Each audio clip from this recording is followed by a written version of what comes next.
Selamat datang di Youth Forum Podcast Face to Face. Nah, jadi di sini Ulun Muhammad Zikri Naldi selaku host pada podcast kali ini, dan di depan saya ada dua narasumber yang keren abis gitu lah. Yaitu Bang Mustadillah dan Bang Samsi yang menjadi ketua umum dan wakil ketua umum terpilih di Dema FTK periode 2022-2023. Bagaimana nih Bang kabarnya Bang? Alhamdulillah baik. Gimana dari hostnya, kira-kira baik?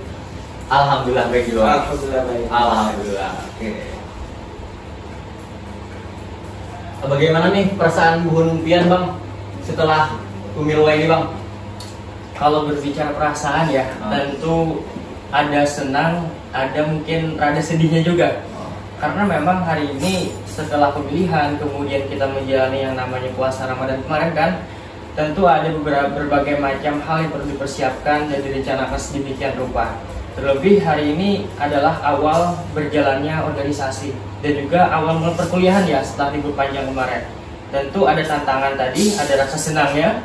Kita bisa bertatap muka lagi, berkuliah, berinteraksi lah dengan kawan-kawan di Fakultas Tarbiyah, khususnya mahasiswa UIN Antasari Banjarmasin.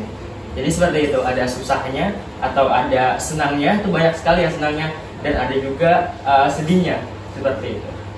Mungkin dari Bang Samsi. Oke, untuk perasaan saya pribadi, mungkin tadi disampaikan oleh Tadil itu ada senang atau sedihnya. Ya, kita anggap 50-50 lah. Tapi kalau kita pribadi mungkin lebih banyak bukan kesedihan tapi perasaan beban. Perasaan beban di sini maksudnya di mana ratusan ataupun ribuan daripada mahasiswa FTK itu mempercayakan kami berdua. Artinya ini ada tanggung jawab besar yang memang harus kita emban. Nah, yang mana ini akan jadi suatu tantangan juga bagaimana kami ke depannya itu bisa mampu mahasiswa itu bisa mempercayai kami, tapi kami bisa memberikan yang terbaik lah kepada mereka. Nah, dan juga senangnya hari ini kami juga berdua sudah melalui proses yang cukup panjang. Hari ini mungkin sudah ditakdirkan oleh Tuhan untuk kami sebagai ketua dan wakil ketua untuk menjabat dan juga melakukan inovasi-inovasi ke depannya seperti itu. Oke. Nah, di sini kita semua tahu Bang bahwasanya Buhun Pian berdua mengangkat yang kabinet yang bernama Makna Karya. Nah, mungkin bisa diceritakan sedikit Bang.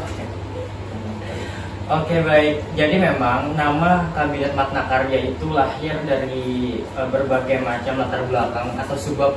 Jadi tidak serta-merta Makna Karya langsung menjadi nama kabinet. Nah, dari awal persiapan juga, Makna Karya ini kan hadir dari berbagai macam evaluasi, kemudian pengalaman, kemudian masukan dan saran, diskusi oleh dengan kawan-kawan yang lain untuk mendapatkan yang namanya sebuah nama. Nama ini kan adalah ciri khas. Tentu di dalam nama itu ada harapan dan keinginan yang ingin dicapai atau didapatkan untuk kedepannya. Jadi Makna Karya ini hadir karena ada harapan kita ini sebagai Dema FTK itu dapat menjadi pelopor atau pemantik buat kawan-kawan mahasiswa di Fakultas Tarbiyah, karena kita ada di Fakultas Tarbiyah gitu. Untuk apa? Untuk melaksanakan atau melakukan berbagai macam hal itu yang mempunyai makna atau output yang jelas. Jadi harapannya itu baik itu Dema FTK atau ormawa yang lain yang ada di Fakultas Tarbiyah dan Keguruan itu dapat melakukan berbagai macam hal yang mempunyai output yang jelas tadi dan kebermanfaatan baik itu untuk mahasiswa, untuk fakultas kita atau UIN Antasari Banjarmasin ataupun kepada masyarakat seperti itu. Ada tambahan dari Mas Samsi? Mungkin sedikit tambahan juga mengenai mengapa sih kabinet yang kami pegang hari ini namanya Makna Karya. Ini sedikit dibedah juga terkait makna apa itu makna, kemudian apa itu karya.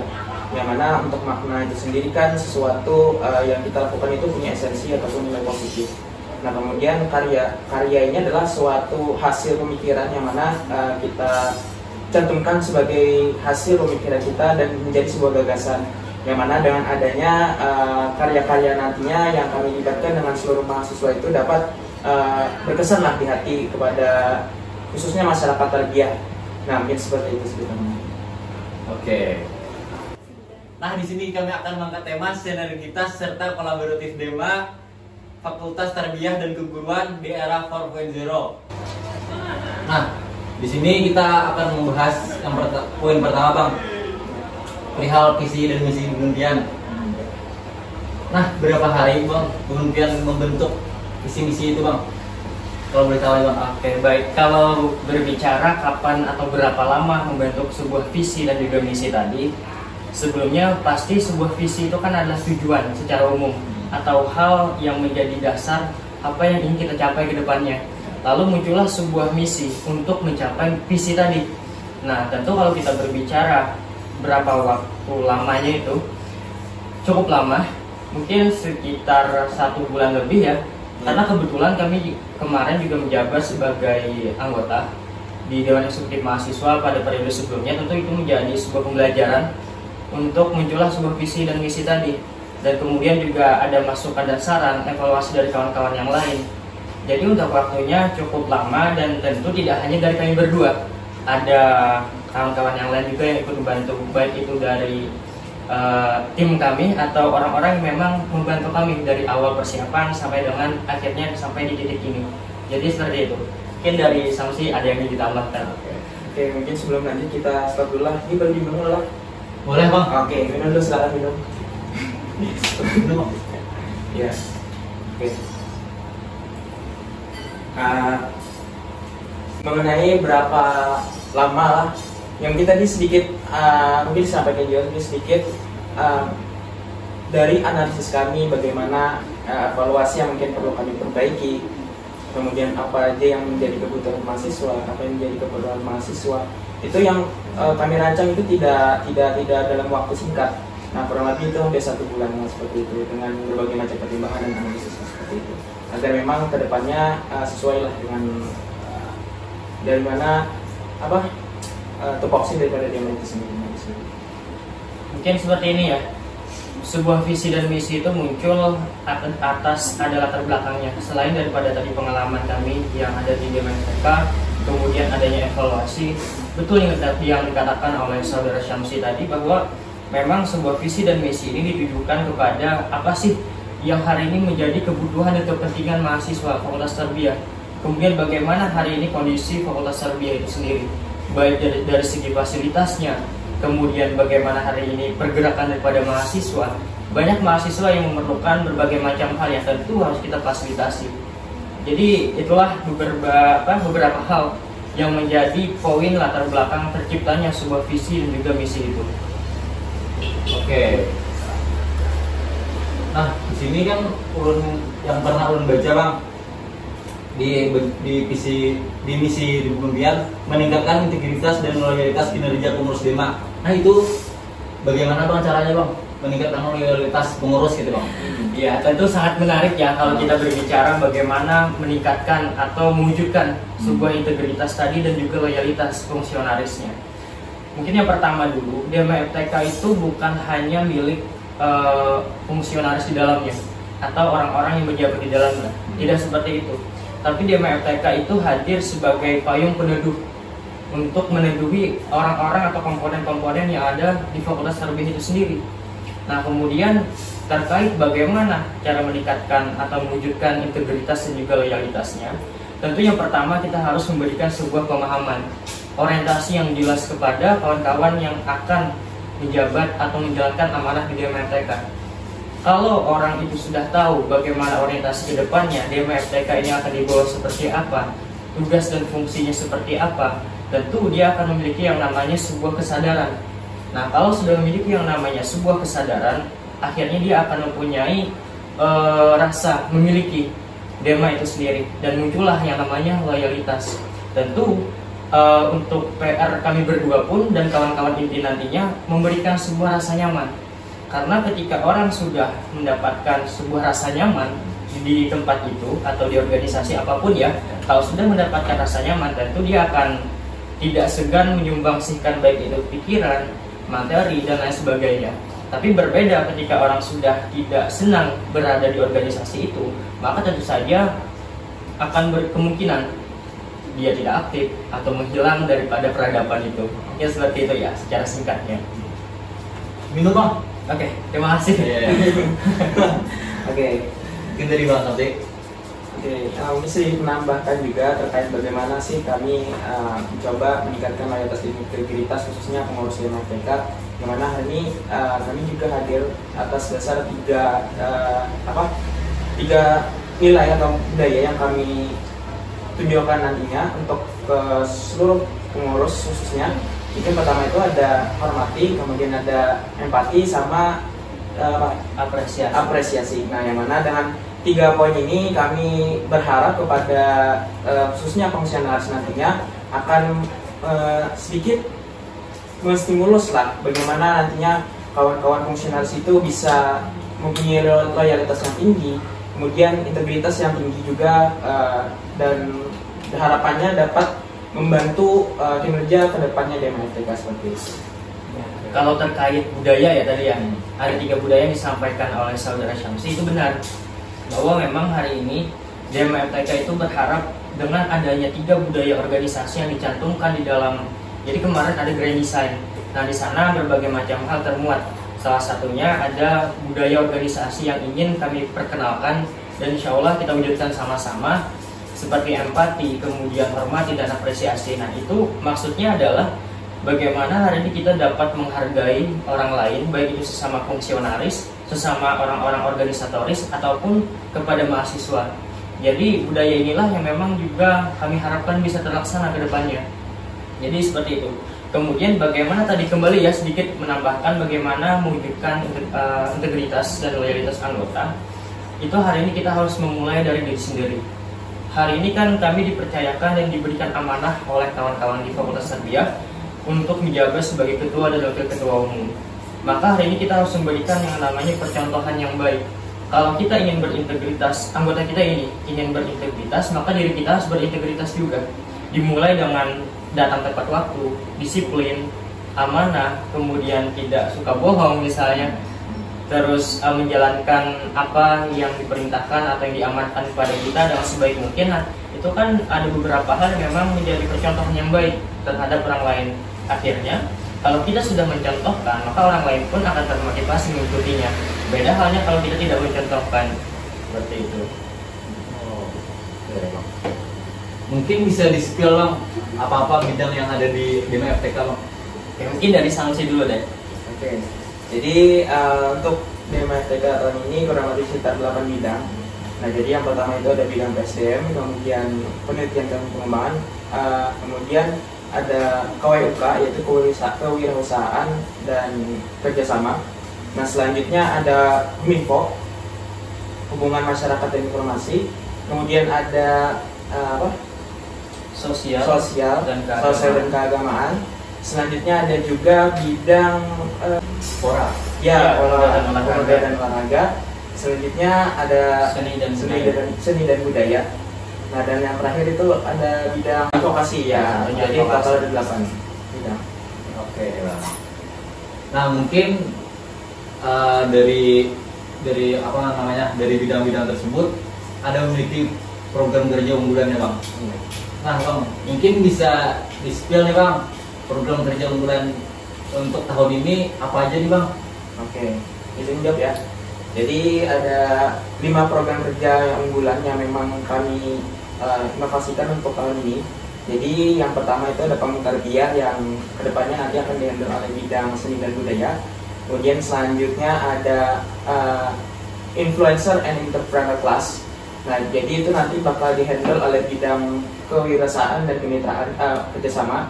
Kemudian ada FTK Mengajar, yang mana FTK Mengajar ini akan dihandle oleh bidang penelitian dan pengembangan. Nah, selanjutnya ada Prom Night, yang mana Prom Night ini akan dihandle oleh FTK langsung. Nah, selanjutnya itu ada terakhir diskusi publik lembaga kemahasiswaan Uin Antasari, yang mana diskusi ini nanti akan dihandle oleh bidang advokasi. Nah, seperti itu. Oke. Mungkin bisa diminum dulu bang. Ya. Belum minum bang. Oke, baik. Mungkin sedikit ya menambahkan terkait apa sih yang hari ini menjadi program kerja unggulan. Jadi program kerja unggulan ini adalah sesuatu hal yang memang menjadi pembeda daripada tahun-tahun sebelumnya, atau menjadi sebuah program kerja yang diunggulkan. Jadi tidak hanya yang tidak hanya proker unggulan ya yang ada akan dilaksanakan, tapi juga ada nantinya program kerja yang lain. Jangan sampai nantinya ada yang beranggapan bahwa di MFTK kok program kerjanya cuma ada 5. Nah itu tidak seperti itu ya, tapi ada program kerja yang lain yang memang akan dilaksanakan ya atau menjadi sebuah rutinitas. Karena setiap bidang itu kan mempunyai arah atau fungsinya masing-masing atau perannya masing-masing, seperti seni dan budaya. Artinya kan mereka akan berkecimpung di dalam kesenian, kebudayaan. Kemudian ada pemberdayaan atau PSDM. Artinya bagaimana hari ini DMFTK itu dapat memberdayakan berbagai macam baik itu organisasi yang ada di Polres Serbia, kemudian mahasiswanya, anggotanya dan lain sebagainya. Tadi betul disebutkan bahwa masing-masing bidang itu memiliki program kerja yang cukup besar. Nah, program kerja ini pun dilakukan atau diadakan berdasarkan visi dan misi tadi. Kepentingan mahasiswanya apa, keperluannya apa, kemudian hari ini bagaimana kondisi fakultas kita, maka muncullah sebuah program kerja unggulan tadi untuk melakukan inovasi lah atau kreativitas dari DMFTK pada periode kali ini. Baik, mungkin perlu lanjutkan ke poin selanjutnya ya Bang. Banyak nih Bang organisasi yang dinaungi oleh DMFTK nih Bang, seperti KMJ, LSO, dan SMFTK termasuk di Formuda nih Bang. Apakah ada proker yang melibatkan ormawa yang perlu sebutkan tadi Bang? Mungkin saya jawab dulu ya. Kalau berbicara DMFTK yang banyak menaungi berbagai macam organisasi, sebenarnya DMFTK itu hanya menaungi Formuda FTK, kemudian ada 4 LSO seperti Lis Edusia, kemudian Sanggar Atadib, Teater Awan, dan juga 1 LDK Nurul Fatah. Nah, sedangkan himpunan mahasiswa jurusan dan juga senat mahasiswa itu dinaungi oleh, dan termasuk juga DMFTK ya, itu dinaungi oleh wakil dekan bidang kemahasiswaan. Makanya kalau kita berbicara tadi dinaungi, sebenarnya betul, karena memang betulnya ini seperti ini. DMFTK itu kan hadir sebagai payung peneduh tadi untuk merangkul berbagai macam ormawa yang ada di FTK. Jadi benar seperti itu. Namun kalau dari birokrasinya, untuk DMFTK itu tidak menaungi secara strukturalnya kepada HMJ ataupun senat mahasiswa. Bahkan kalau kita bilang senat mahasiswa yang menaungi eksekutif ya, karena kan saling keterkaitan antara eksekutif dan juga legislatif. Dan seluruh ormawa yang ada di FTK itu dinaungi oleh wakil dekan bidang kemahasiswaan dan kerjasama tadi oleh Ibu Dr. Haji Tarwilah MAG. Oh iya, satu tadi kelupaan, kegiatan ya, kegiatan yang melibatkan ormawa. Oke. Jadi kegiatan yang melibatkan ormawa mungkin nanti ditambahkan oleh Saudara Syamsi. Jadi ada banyak kegiatan yang kami rencanakan untuk berkolaborasi, karena kami hadir hari ini untuk sama-sama lah melakukan atau melaksanakan berbagai macam kegiatan. Tidak hanya dari DMFTK-nya, tapi melibatkan berbagai macam komponen, baik itu dari dekanatnya, kemudian mahasiswanya, organisasi yang lain. Artinya hari ini bagaimana kami itu dapat menciptakan sebuah kerjasama dan sinergitas yang baik antara ormawa di FTK, seperti itu. Berkolaborasi ya Bang? Iya. Ada banyak ya, diantaranya program kerja unggulan yang kami sebutkan tadi. Diantaranya seperti itu. Berarti yang di program unggulan tadi apakah ada yang termasuk Bang? Ada. Bahkan kalau bisa dibilang 5-5-nya akan melibatkan. Seperti di Alfabet Lembaga Kemahasiswaan, PBAK, kemudian ada Prom Night, kemudian ada FTK Mengajar, kemudian ada Influencer and Entrepreneur Class. Jadi bagaimana caranya hari ini kami membuka ruang selebar-lebarnya kepada kawan-kawan sekalian yang ingin nantinya berkontribusi untuk mensukseskan kegiatan itu. Karena kan hari ini kami juga melaksanakan kegiatan untuk kemajuan fakultas ya, bukan hanya kemajuan dari DMFTK itu sendiri. Untuk proker yang ada di di PSDM Bang, yang melibatkan Formuda itu apa saja Bang? Mungkin Samsi dulu deh yang jawab. Oke. Program kerja yang memang melibatkan daripada Formuda itu insya Allah nantinya akan dilibatkan kegiatan PBAK. Nah, yang mana dalam waktu mendekat ini ini kan masa-masanya penerimaan mahasiswa baru dan otomatis nantinya akan ada menggelar PDK atau pengenalan budaya akademik dan mahasiswaan. Yang mana dan ini insya Allah kami akan mengundang, akan melibatkan lah istilahnya dengan Formuda sebagai salah satu binaan Dema FTK juga, dan kami juga memfasilitasi kepada kawan-kawan pemuda untuk belajar nantinya di sana. Nah, kemudian nantinya akan ada sebentar lagi nih pelantikan. Nah, cuma ada beberapa juga yang diundangkan delegasinya kan dari Formuda, supaya kawan-kawan Formuda bisa belajar juga nantinya di khususnya di Dema FTK ini seperti itu. Betul ya dikatakan oleh Saudara Syamsi bahwa kalau kita berbicara apa sih kegiatan yang akan dikolaborasikan dengan Formuda, karena Formuda tentu akan lebih banyak bersentuhan langsung dengan Dewan Eksekutif Mahasiswa di FTK ini. Salah satunya ada di pengenalan budaya akademik dan kemahasiswaan. Tapi sekali lagi tidak menutup kemungkinan ada berbagai macam hal yang dapat kita kolaborasikan, dan tentu tidak cukup waktu kita kalau bahas satu persatu dan semuanya kita bahas. Seperti itu. Dan betul juga yang dikatakan bahwa di tanggal 19 nanti insya Allah kan kita ada pelantikan sekaligus orientasi juga dari Dema FTK. Nah, itu salah satunya juga kami berkolaborasi dengan dan minta tolong atau bantuan oleh kawan-kawan Formuda. Mungkin Bang, dari Bang Fadil dulu Bang, harapannya kepada Formuda generasi 4 itu Bang. Harapan ya, berbicara harapan kepada Formuda FTK. Pertama, hari ini kami menganggap Formuda FTK ini dan orang-orang yang ada di dalamnya itu adalah seperti adik sendiri. Bagaimana hari ini juga kami pasti menginginkan sebuah tren positif atau hal-hal yang baik selalu membersamai kawan-kawan Formuda. Jadi harapannya itu yang pertama, karena Formuda itu saya menilai adalah tempat atau wadah untuk mengembangkan diri, untuk belajar, untuk menggali sedalam-dalamnya potensi yang mereka miliki. Jadi harapannya kawan-kawan Formuda itu dapat memaksimalkan kesempatan ketika berada di Formuda. Jadi jangan sampai ketika berada di Formuda itu kesempatan belajarnya tidak dimanfaatkan sedemikian rupa. Jadi harus dimanfaatkan sebaik mungkin. Akhirnya apa? Dengan memanfaatkan momen dan kesempatan itu, apapun hal yang ingin dipelajari itu dapat nantinya dicapai. Makanya kami juga mengharapkan di Formuda itu tidak hanya 1-2 orang yang belajar. Misal contoh, ada yang sudah bisa menjadi moderator. Jadi jangan sampai juga hanya orang-orang itu saja menjadi moderator, tapi bagaimana hari ini ada sebuah pemerataan. Ada yang ingin belajar MC diberi kesempatan. Nah, artinya kami pun dari Dema FTK akan membuka ruang yang seluas-luasnya sekali lagi untuk kawan-kawan dari Formuda menggali dan belajar berbagai macam hal, dan kami siap memberikan fasilitas itu. Kemanapun kalian ingin bertanya, kami juga insya Allah memberikan yang terbaik kepada kalian. Ini seperti itu harapannya ya, secara umum. Baik, mungkin dari Bang Sofi. Oke, kalau harapan lah, mungkin sedikit jelas balik aja bahwasanya ini ada mungkin sedikit apa? Ada yang bilang mengatakan bahwasanya istilah kasarnya lah, itu Formuda adalah babu Dema, itu kasar banget itu. Tapi hari ini belum merasa itu salah besar kenapa?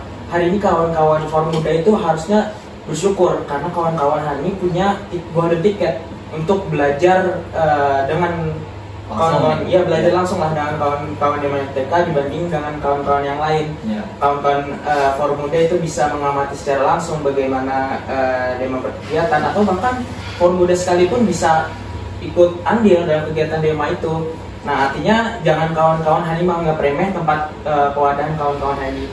Kawan-kawan hari punya banyak relasi dan segala macam menggunakan hal itu. Nah, jadi harapannya untuk kawan-kawan Formuda hanya satu, jika ada kesempatan ambil. Nah, itu. Dan kalau gagal, jangan itu anggap kegagalan, tapi adalah sebuah batu loncatan untuk menuju keberhasilan. Oke, keren. Untuk tekan begitu dulu Bang. Mungkin kita lanjutkan ke poin selanjutnya nih Bang. Ya. Hari ini Bang kita hidup di era revolusi 4.0 Bang, di mana digitalisasi dan komunikasi digemburkan nih Bang. Ya. Nah, bagaimana sih Bang peran Dema FTK untuk menyongsong di era saat ini Bang? Untuk menyongsong era 4.0 ya, perkembangan teknologi dan informasi yang memang sangat besar berkembang atau tersebar luaskan. Kalau kita berbicara peran DMFTK, tentu hari ini bagaimana caranya kita dapat memanfaatkan sebuah momen. Artinya perkembangan yang seiring berjalan waktu ini sangat pesat perkembangannya itu harus bisa dimanfaatkan dengan baik dan maksimal. Seperti kita memanfaatkan teknologi, penyebar informasi yang cepat tadi. Bagaimana hari ini kita dapat menjalin berbagai macam komunikasi dengan pihak-pihak luar juga, menggait mencari informasi lah dari tidak hanya dari UIN Antasari saja atau dari Fakultas Tarbiyah saja, tapi kita menjalin hubungan relasi baik dengan kawan-kawan yang ada di luar juga. Terus memanfaatkan teknologi dengan mengadakan atau menjalankan sebuah program kerja yang memanfaatkan teknologi itu yang masih relevan, karena kan sebuah program kerja atau kegiatan itu dilaksanakan sesuai dengan zamannya. Kira-kira kalau kita berada di perkuliahan online misalnya, otomatis kan kita harus bisa memaksimalkan teknologi yang berkembang itu. Nah, apakah masih relevan atau tidak? Jadi kegiatan yang dilaksanakan juga harus relevan dengan perkembangan dan kemajuan teknologi tadi. Terus poinnya juga kita harus memberikan penjelasan atau juga memberikan pandangan kepada kawan-kawan sekalian bahwa hari ini kita bukan lagi berada di zaman yang serba kekurangan. Hari ini kita berada di zaman yang boleh dikatakan serba berkecukupan. Nah, tentu bagaimana memanfaatkannya itu kembali lagi kepada pribadinya masing-masing. Karena revolusi industri 4.0 ini mempunyai dua dampak. Kalau kita bisa memaksimalkannya dengan baik, otomatis akan menimbulkan dampak positif. Tapi kalau kita tidak bisa memanfaatkannya dengan baik, maka hal itu tidak menutup kemungkinan akan menimbulkan suatu hal yang negatif. Contoh, kita main menggunakan handphone. Nah, kalau kita tidak bijak dalam menggunakan handphone, kan informasi itu banyak sekali masuk. Nah, banyak sekali juga informasi itu yang tidak terbukti atau tidak valid atau tidak sesuai dengan faktanya atau hoax. Nah, kalau kita tidak pintar dalam memilah informasi, maka kita akan akan terpengaruh dengan berita-berita yang tidak benar. Jadi peran DMFTK kembali lagi adalah memaksimalkan perkembangan zaman ini dengan melakukan berbagai macam kegiatan yang tentunya relevan dengan keadaan zaman. Seperti itu. Mungkin dari Bang Samsi ada Bang peran DMFTK, saya sangat sepakat apa yang disampaikan oleh saudara tadi, karena bahwasanya sederhananya kan untuk era industri 4.0 ini menuntut sesuatu itu berjalan dengan cepat. Nah, hari ini sesuai dengan lembaga eksekutif, DMFTK juga mempunyai fungsi yang adaptif. Yang adaptif ini maksudnya sesuai dengan perkembangan zaman, yang mana sebenarnya ini juga berkaitan dengan salah satu misi kami, yaitu sarana informatif. Dengan adanya era 4.0 ini, segala informasi itu akan berjalan dengan cepat. Nah, yang mana ini sangat membantu khususnya mahasiswa Fakultas Tarbiyah dan mungkin untuk masyarakat umum yang luas, nah seperti itu. Baik, sedikit boleh nggak tambah nih? Boleh Bang. Oh ya, jadi kalau tadi berbicara akan melakukan hal apa ya kan, ada sedikit tambahan. Jadi hari ini kan perkembangan teknologi itu semakin canggih dan tidak jarang kita lihat banyak sekali alat-alat atau teknologi yang dapat diciptakan oleh manusia dan itu akan berkemungkinan menggantikan peran manusia dalam kehidupan kita sehari-hari. Contoh misalnya dengan adanya robot yang bisa menjadi barista misalnya kan, atau robot yang dapat memberikan pembelajaran kepada siswa atau mahasiswa. Artinya kan itu menjadi sebuah tantangan juga. Bagaimana hari ini DMFTK itu mengembangkan minat potensi daripada mahasiswanya untuk mempersiapkan berbagai macam skill yang dapat dikuasai agar tidak dikalahkan dengan perkembangan teknologi itu. Jadi jangan sampai juga perkembangan teknologi yang semakin pesat ini mengalahkan peran dan fungsi mahasiswa manusia dalam melakukan aktivitas sehari-hari. Mungkin seperti itu, sangat-sangat penting mengembangkan skill tadi. Mungkin ke lebih dirinya sendiri ya Bang?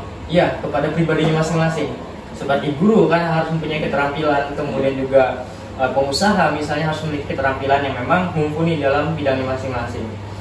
Oke Bang. Mungkin ini pertanyaan terakhir nih Bang. Oke, baik. Biasanya pertanyaan pamungkas. Harapan DMFTK untuk kemajuan fakultas serta mahasiswanya juga organisasi yang ada di dalamnya Bang. Mungkin dari Bang Samsi dulu Bang. Klik tadi dulu. Dari saya dulu ya. Kalau seperti itu. Kalau berbicara harapan untuk Fakultas Tarbiyah ini atau organisasi yang ada di dalamnya tentu cukup banyak. Tapi harapan yang paling penting adalah bagaimana hari ini kita dapat bekerja sama oleh seluruh komponen yang ada di dalam, baik pihak yang menjadi pejabat kampus, kemudian mahasiswanya, kemudian orang-orang yang menjalankan roda organisasi di Fakultas Tarbiyah. Bagaimana hari ini dengan kerjasama itu kita dapat menciptakan tren positif atau hal-hal yang dapat menciptakan sebuah kemajuan untuk fakultas kita, UIN Antasari Banjarmasin, dan untuk memberikan kebermanfaatan untuk sesama. Jadi itu harapan yang pertama. Kemudian yang kedua, kita di awal tadi berbicara ada berbagai macam hal yang menjadi evaluasi. Kemudian juga evaluasi, baik itu evaluasi kepada organisasi-organisasi yang ada, kemudian evaluasi terhadap fakultasnya. Tentu bagaimana caranya kami mengharapkan juga hal itu dapat teratasi atau dapat solusinya bagaimana, seperti fasilitas yang kurang tadi, kemudian bagaimana hari pelayanannya yang masih dikatakan juga ternilai atau tergolong kurang, karena banyak sekali mahasiswa yang berkeluh kesah Fakultas Tarbiyah kok seperti ketinggalan. Jadi bagaimana caranya kita juga mengatasi berbagai macam evaluasi yang ada. Itu harapan yang kedua. Harapan yang ketiga adalah hari ini bagaimana makna karya yang dibawa oleh DMFTK mudah-mudahan bisa menjadi pemicu, pemantik, ataupun menjadi pelopor untuk mencapai sebuah karya yang penuh dengan makna dan memberikan sekali lagi kebermanfaatan untuk seluruh komponen yang ada di dalamnya, khususnya untuk masyarakat. Karena kan kita sebagai mahasiswa harus ingat peran dan fungsi sebagai agent of change dan juga social control dan lain-lain. Artinya bagaimana hari ini kita dapat menciptakan mahasiswa atau organisasi yang bermanfaat untuk sesama dan mewujudkan yang namanya Tridharma Perguruan Tinggi. Seperti itu. Mungkin terima kasih juga. Dari saya pribadi itu menganalogikan sebuah pulau yang ada di samudra luas, yang mana misalkan nelayan itu tidak tahu hilang arah, namun dia menemukan pulau yang mana itu menjadi penyelamatnya bahasanya, istilahnya seperti itu. Dan adanya kehadiran DMFTK ini harapan-harapan baru yang menjadi pernah dievaluasi dan lain sebagainya itu dapat kami benahi ke depannya, dan juga kehadiran kami di sini dapat memfasilitasi khususnya kawan-kawan mahasiswa Fakultas Tarbiyah dan Keguruan. Nah, mungkin seperti itu. Baik, tepuk tangan dulu untuk kita semua. Oh iya, kami juga mengucapkan banyak-banyak terima kasih kepada Forum DMFTK yang hari ini memfasilitasi kami untuk menyampaikan berbagai macam hal, panjang lebar juga. Khususnya tadi ini program kerja dan bidang isu aksi ya. Mudah-mudahan dengan adanya kesempatan kali ini kita dapat berjumpa atau berbincang lagi ya secara langsung, dan mudah-mudahan apa yang kami sampaikan tadi itu ada manfaatnya. Dan kami juga meminta maaf apabila ada ucapan atau perlakuan atau tingkah kami yang memang ada salahnya. Jadi mohon maaf atas segala kesalahan kami atau kesilapannya. Terima kasih kami ucapkan juga pada Forum DMFTK. Mungkin kita tutup podcast pada hari ini dengan menggunakan slogan kita, Forum DMFTK. Forum DMFTK yang muda siap mengabdi.